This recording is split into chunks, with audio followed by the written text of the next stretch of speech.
4 years ഒരു BTech കഴിഞ്ഞൊരു പയ്യൻ നമ്മുടെ കൂടെ വർക്ക് ചെയ്തു. ഓൾമോസ്റ്റ് 5 ഇയേഴ്സ് വർക്ക് ചെയ്തു. അപ്പം ഞാൻ തന്നെ പറഞ്ഞു, ഒരു പോയിന്റിൽ നീ കഴിയുമ്പോൾ കുറച്ച് നാളെ ഗൾഫ് എക്സ്പീരിയൻസ് ഉള്ളത് നല്ലതായിരിക്കും. നല്ല ടാലൻ്റ് വർക്ക് ചെയ്യാൻ കപ്പാസിറ്റി ഉള്ളൊരു പയ്യനാണ്.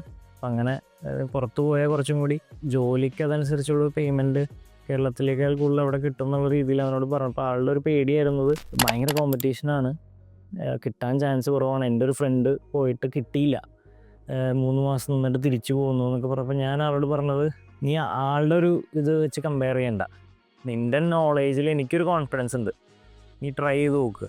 അങ്ങനെ ഞാൻ പറഞ്ഞ പുള്ളി കയറിപ്പോയി. കറക്റ്റ് 7 days കഴിഞ്ഞപ്പോൾ തിരിച്ചു വിളിച്ചേക്കാണ്. ആദ്യത്തെ ഇൻ്റർവ്യൂവിൽ തന്നെ അവനെടുത്തു. ഇത് കഴിഞ്ഞിട്ട് ആ ഒരു കോൺഫിഡൻസിൽ പുള്ളി രണ്ടാമത്തെ ഒരു കമ്പനിയിൽ പോയി, അവിടെയും എടുത്തു.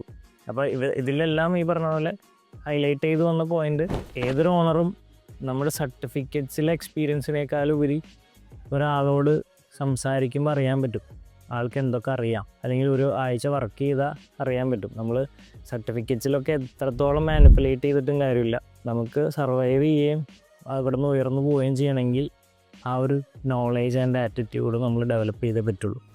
ആ ഒരു നോളേജ് കൊണ്ട് ആൾക്ക് കറക്റ്റ് ജോലി കിട്ടി, ഇപ്പോൾ ഹൈലി പ്ലേസ്ഡ് ആണ്. അങ്ങനെ ഒരു 8+ ആൾക്കാർ ഇപ്പോൾ തന്നെ നമുക്ക് UAE നമ്മളുടെ നമ്മൾ അലുമിനീസ് തന്നെ വിളിക്കുക, എക്സ് എംപ്ലോയീസ് ആണ്. പക്ഷെ നമ്മുടെ ഇവിടെ നിന്ന് പഠിച്ചു പോയ കുട്ടികളാണ് അവരെല്ലാം. ഇവരുടെയൊക്കെ ഒരു ഫീഡ്ബാക്ക് ഒക്കെ നമുക്കിത് തുടങ്ങാനായിട്ട് ഒരുപാട് പ്രചോദനമായിട്ടുണ്ട്.